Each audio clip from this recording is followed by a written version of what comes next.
Have you ever wondered what the inside of a filter actually looks like? What's really in there? If the answer is yes, stick around, I'm going to show you. I'm Gabriel Blevins, training manager at Donaldson Academy, and today we're going to take a look inside a filter to see how it's built and how it works. This edition of Filtered from Donaldson.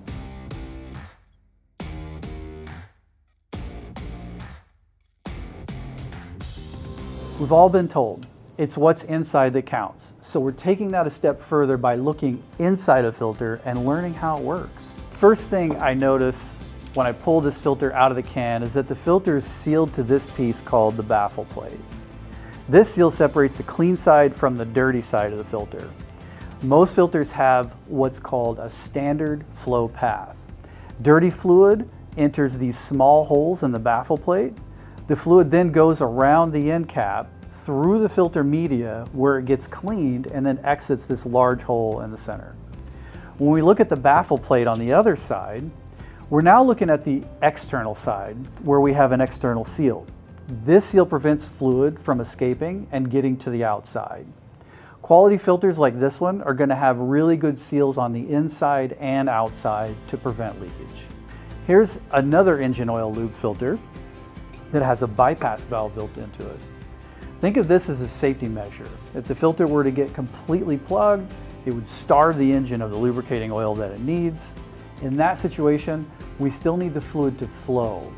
So once the pressure builds high enough, the bypass valve opens and allows the oil to flow directly from the dirty side to the clean side. It's not ideal, but running your equipment without proper lubrication won't end well. The filter cartridge itself starts with a long piece of media that's cut to length, pleated, rolled up around a tube, and then glued in place. This is the material that's actually catching the contaminants. There are lots of different types of filter media, so make sure to find one that's able to stop the particle sizes that you have in your circuits. Donaldson creates proprietary media that strives to find a balance of life and efficiency. This filter includes high-efficiency Syntec media from Donaldson. It's rated to remove more than 90% of contaminants at 10 microns or larger. This tube has some interesting design features to it as well. The tube contains a series of louvers that are engineered to protect the filter by allowing consistent flow while providing enough strength to prevent a filter collapse.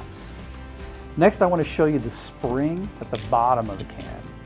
You need a strong spring that can push the filter onto the seal to help the clean side and the dirty side stay separated. There are other methods, but a spring is the most common. From the outside, most filters look similar, and that's because the construction of the can is pretty straightforward. The can should feel strong and durable and shouldn't have any flex to it.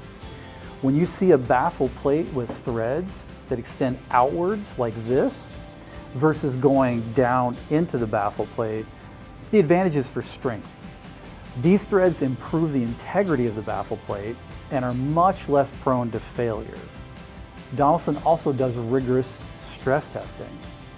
This is important because filters are subjected to lots of different forces on an actual engine.